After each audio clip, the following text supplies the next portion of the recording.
Welcome to SVG-TV's news for Friday, December 6th, 2024. I'm Triska Campbell with the details.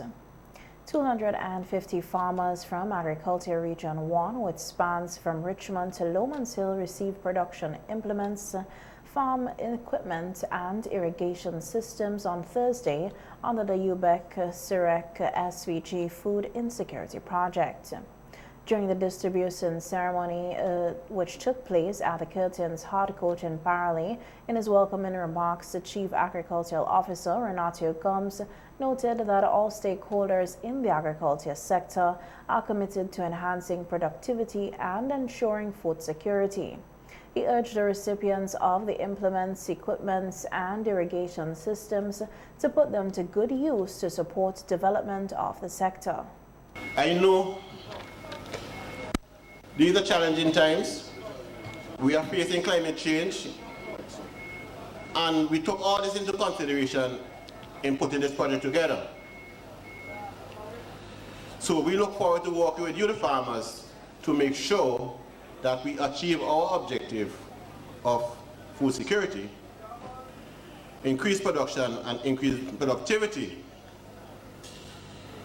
What is at stake here is farm families, farmers' income, and I'm a believer in the acquisition of wealth.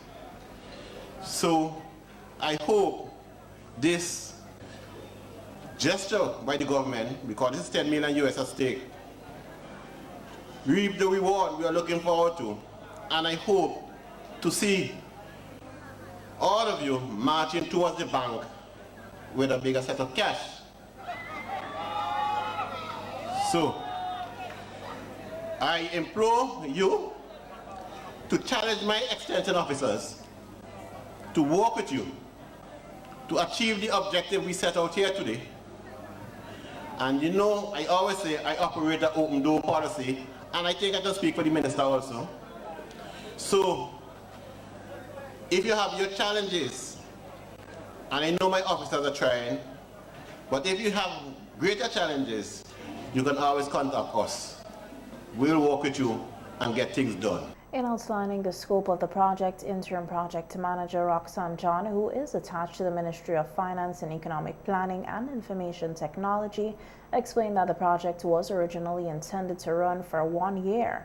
However, she noted that while the project has seen some success, there have also been setbacks, many of which were beyond their control. As a result, they requested an extension to complete the project, which was granted for an additional 3 months. For instance, the suppliers were not able to secure the items in whatever market they are procuring them from. And then when they get the items, to get them shipped to St. Vincent and the Grenadines, you will have difficulty in the shipping. And we encountered several difficulties. That's why we are late in this aspect of distribution. And what would have happened, we went to the World Bank just a month ago, and we said to them, we will not be able to finish this project by December 31st. We still have items out there being procured.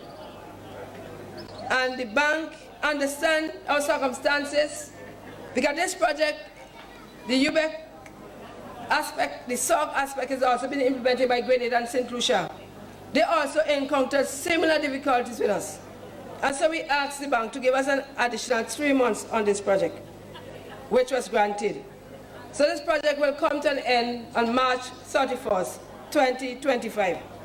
It means we have to work honestly to ensure that we receive all the goods that we are buying, ensure that we conduct all the training that we plan to do, and we monitor the distribution, monitor what you are doing to ensure that this project is really a success in reaching making food on our table. Acting Prime Minister Montgomery Daniel, who delivered the feature address at Thursday's distribution ceremony, acknowledged the challenges that farmers have faced in the recent years. However, he praised the farmers who continue to adhere to good farming practices and remain on the right path despite these obstacles. And a number of them that I know are very proud for their efforts. They would apply the right application of fertilizer, of other inputs. They would try their very best to have improved seed material. They would ensure that they contact the extension officers for the best advice. They continue to try and do their best. But even when they try to do their best, they sometimes can be discouraged. And they can be discouraged by infiltrators onto their farms. They can be discouraged by theft on their farms to the extent that sometimes they walk away being so discouraged.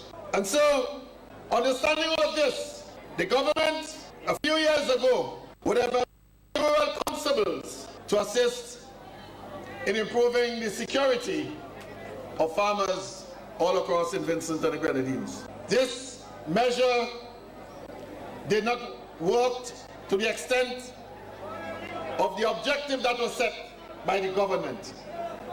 And so the government disbanded this operation. But I want to say to you that what is important is that the farmers need to work together. The farmers need to look out for one another. Be their brother's keeper if we are to have better results at the farm level.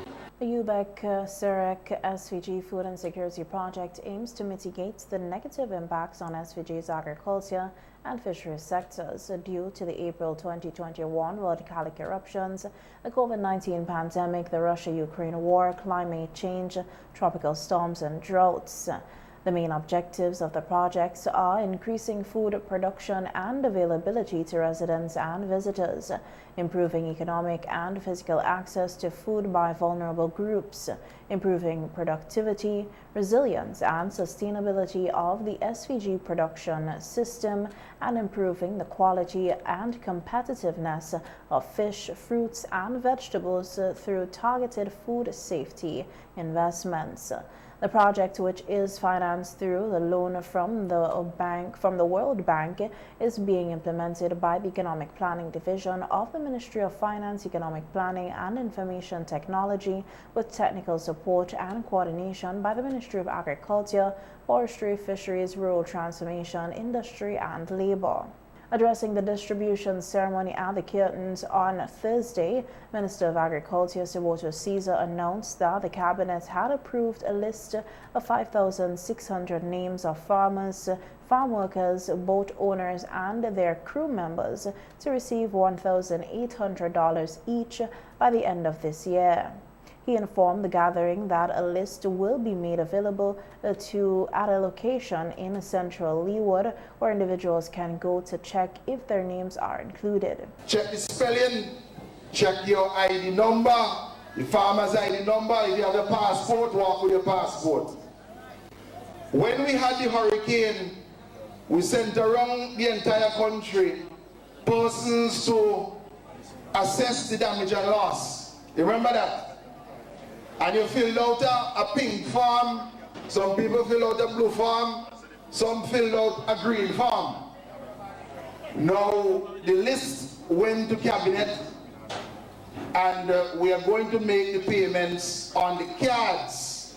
But because it is going to the bank, we want to make sure that everything is correct.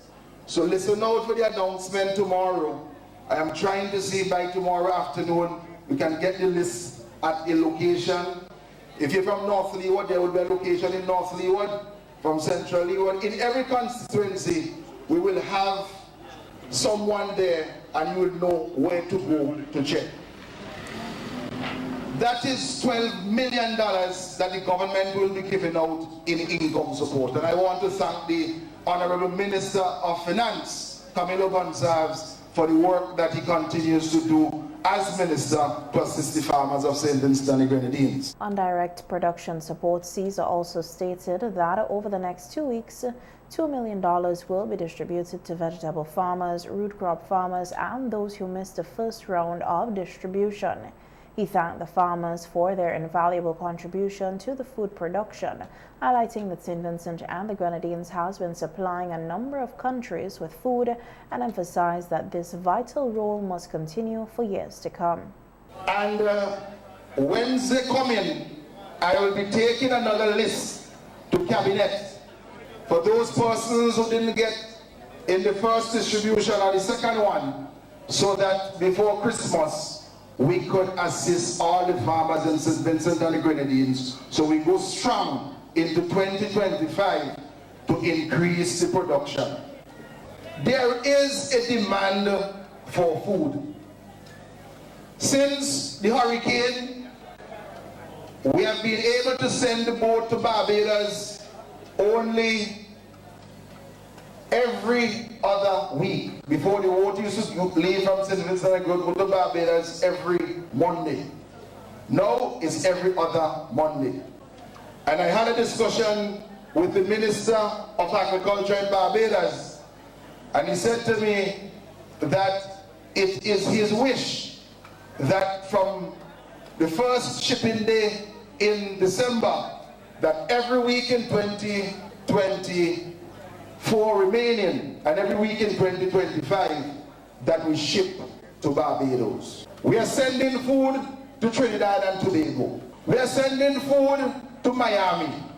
Food we are sending also to London and to France. We are sending food to St. Kitts and Nevis, Antigua and Barbuda, the British Virgin Islands. Every Wednesday, we are sending food to the U.S. Virgin Islands. You know who's sending the food? It's you growing the food. It's your hard work and your dedication why I can stand here as the Minister of Agriculture and boast that the agriculture sector in St. Vincent and the Grenadines, that we have the most diversified agriculture sector because of you, and you need to give yourself a round of applause for that. Area Representative for Central Leeward, Randy Brewster, expressed his satisfaction with the Ministry of Agriculture's plans to carry out work on the Waliabu Agriculture Station to better cater to the needs of local farmers. Because the Waliabu Station is critical to the continuation of production here in St. Vincent and the Grenadines, and especially for the people in the Leeward corridor. So I want to say this evening that I'm very pleased that we would be seeing for the new year some serious action being implemented at that station. Farmers, I am always reminded about farming when I hear the story of Joseph. And those of you who understand the story of Joseph and how he saved his family, it wasn't because he had all the money in the world, because sometimes you have the money, but you have the money and you can't get food. And I'm telling you that food production is important. And we know the story of Joseph, how he saved his family. He saved the neighboring countries around him by making sure that he stored up the grains. So when they came, he could have assisted not only his family and himself, but he assisted those who were around him. And I want to talk to you farmers that today it's not about who didn't get or who ain't get, because we would provide the necessary means so that we can continue to support the farmers going forward. But I want to call on you to work in unity to strengthen the farming community across St. Vincent and the Grenadines. We cannot do it in a little barrel by ourselves. We need to band together in order to see the increase of our livelihoods. especially as it relates to farming here in St. Vincent and the Grenadines. Hundreds of individuals gathered at Victoria Park today to collect their Hurricane Beryl income support, which is aimed at providing financial relief for those affected by the storm. While the cash was not distributed directly today, recipients were given bank cards preloaded with $1,800, which can be accessed at the Bank of St. Vincent and the Grenadines. Many people expressed gratitude for the support, acknowledging that the financial assistance would help ease the burden of the recovery during the upcoming months. However, some individuals raised concerns about the centralized distribution process, suggesting that it would have been more accessible if decentralized. One elderly man who traveled from Chateaubriand before 6 a.m. to be among the first in line shared his frustration. Well, eventually, really, this is not very nice. Okay, because for instance, they have different zoning and different consistencies. So all the government should have do, put like not the one for a day, like central and eastern and whatever for different days, and then the problem will solve. But in this kind of way, it can't solve, because the whole countries in Victoria Park, as if they have been a foreign base coming in the country, like a big show here, like Bob Marley passed already, like it's lucky we would have done already. I understand this. You know, it is not very nice. Okay, they have different areas, different zones, that everybody should come different days, okay, and get the problem solved. And still here, I don't know which area to go. I don't know where to turn to, because there's too much people here, so I don't know where to go and look for my name or whatever. Well, I came in this morning, since about after 7 I came in this morning. Yes, I'm looking for it. Well, eventually already, I have a lot of things to do with it, right? I had farming to do, right? Which I'm a farmer. Plus, I got repairs to do and all this kind of going on. Okay, so I'm in need. Like, I have bills to pay. I have light bill to pay, water bill to pay, and I have internet bill to pay. Like many others, a mother from Sandy Bay who was also waiting in line expressed her appreciation for the financial support and promised to put the money to good use. I'm from Sandy Bay, up north windward side over the river. Yeah. I'm just feeling good, so I ain't get you as yet, but I thank God if I get you. Even I them in black, but not much. I thank God if I get you too. Just waiting to see what's happening. Well, I have a little business going on, so you can help me out a lot to buy whatever I need. Me and study Christmas right now. Just if I get you, I just buy something to eat and drink, and I good to go. The Hurricane Beryl income support is intended to assist individuals for the months of October, November, and December. The support is part of the government's ongoing efforts to provide relief to those impacted by Hurricane Beryl and help them to recover from the aftermath of the storm. Now into the Christmas season, food safety is a top priority for households and businesses alike. During NBC Radio's face-to-face program today, Zenia Thomas, Marketing and Information Assistant at the Bureau of Standards, highlighted several essential food safety practices to ensure that people enjoy a healthy and safe holiday season. As we are entering into the Christmas season, specifically around this time, so one, we do have when you're shopping, and if you are in the supermarkets, we normally see Vincentian have their chicken on the bottom part of the trolley, and I know I've grown up seeing that. My parents do that, and I still see it to this day, and that is basically really a good practice, although it's not as hygienic as we would want it to be, because you're supposed to be separating your food. You're not supposed to have food such as raw meat, poultry, seafood in the same vicinity as ready-to-eat food or food that you cannot wash. And you know that, as we say, cross-contamination is the movement of bacteria, and you know that these foods like raw meat have a lot of bacteria that can cause us a lot of illnesses. Normally, we advise that when you're buying meat and you're doing your general shopping, that you buy your meat, you purchase your meat last. So you do all the other shopping first, and when you're ready to go out of Kingston, probably you just run across to a supermarket and you buy your chicken, or if you're going to a butcher, you buy your meat last when you're ready to go home, because as soon as you get home, we're asking that you refrigerate them. also your eggs. And I know that a lot of persons might not, it mightn't click to them that eggs can also cause us a lot of harm. Farmers emphasize the importance of proper food handling and maintaining good hygiene practices while handling food, especially for food vendors. Standard on street vending food available at the Bureau of Standards. And out of that, I would take these tips for persons selling food vendors.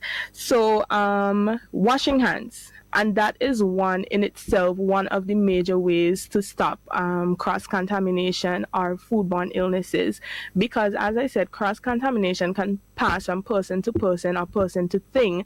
And the constant washing of your hands ensures that you're eliminating bacteria when you are moving about. You might touch a spoon, you wash your hand. You might touch a fork, you wash your hand. So that in itself would eliminate any cross-contamination. Wear clean clothing. We know that we love to wash in St. Vincent. We love to wash. So wear clean clothing when you are out selling food. And with that, we also advise that you remember your PPEs, your personal protective equipment. Farmers said the Bureau of Standards is working to ensure that both home cooks and food vendors are equipped with the knowledge that they need to keep food safe during the festive season.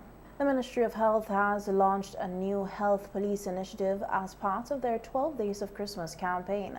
According to Health Promotions Officer Max Horn, who spoke during an interview on NBC Radio's face-to-face program this morning, the initiative aims to encourage healthy behaviors among the public during the festive season. Horn explained that the concept behind the health police is similar to that of regular law enforcement, but instead of enforcing laws, this initiative focuses on rewarding individuals for practicing good health. And the health police is basically going to see who is practicing or engaging in healthy habits. And those persons who are doing that, you have a chance to get a token. And those persons who are violating the healthy practices, you get a ticket from the health police. And so for those 13 days, we're starting from December 13th and we're going straight up to the 24th.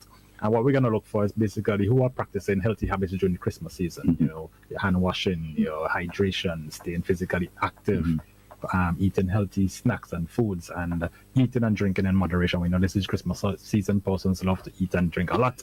But we are urging persons from the Ministry of Health to practice moderation. And so our health police is going to be on the streets, popping up in the supermarkets. You never know what's going to happen. And the tokens are, I should say, are very good. You want to be practicing your healthy habits, and the tokens are good. So we are not just there to give persons tickets. We are there to give persons tokens. So it's going to be something fun and exciting. We want persons to practice health right through the season, but for these specific 13 days, we are urging persons, to look for health police, and our health police is going to be rewarding you for practicing healthy habits. Do I know any of these health police? Are you one? Because I'll just let you know. With the introduction of the Health Police Initiative, the Ministry of Health hopes to foster a culture of wellness that extends beyond the holiday season. Horn emphasized that the long-term goal of the program is to inspire positive lifestyle changes that people can continue to practice throughout the year. As the festive season kicks into full swing, persons are being reminded of the importance of maintaining healthy eating habits, especially for those living with diabetes. President of the St. Vincent and the Grenadines Diabetic and Hypertensive Association, Janice Oliver Crease, expressed concern about the tendency for many people to overindulge during the holidays, which can pose a significant health risk. In an interview with SVGTV News, Oliver Crease noted that over the past few years, it has become increasingly evident that many individuals, especially those with diabetes, tend to make poor dietary choices, putting their health at risk. Oliver Crease is urging diabetics to exercise caution and closely monitor their food intake during the holiday period. She also emphasized that critical importance of taking prescribed medications as directed by the healthcare providers. In other news, the St. Vincent and the Grenadines Port Authority will be extending its operating hours for the Christmas season to accommodate an extended increase in cargo traffic. The extension aims to give individuals more time to clear their barrels and other goods ahead of the holidays. According to Chief Operating Officer Waylon Nichols, the move is designed to ease the pressure on residents and businesses as they prepare for the Christmas festivities. Yes, it is an aspect of our operation that we generally would ensure is on the calendar, and this time around we have also included it. So we have set in place extended hours for the customers who so desire to clear their cargo to come from the 19th as well as on the 20th. We will be opening late to the public up until 6 o'clock. 2 extra hours for the public to come and try and get their cargo out.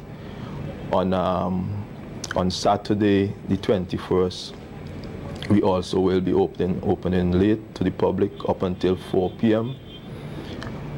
as well as on Monday, the 23rd, up until 6 p.m. We will be closing early on Christmas Eve. We will close at 1 p.m. as well as on All Year's December the 31st, we will also close at 1 p.m. The port has also streamlined some of its procedures to ensure faster processing times, helping to prevent delays that could impact the timely delivery of goods.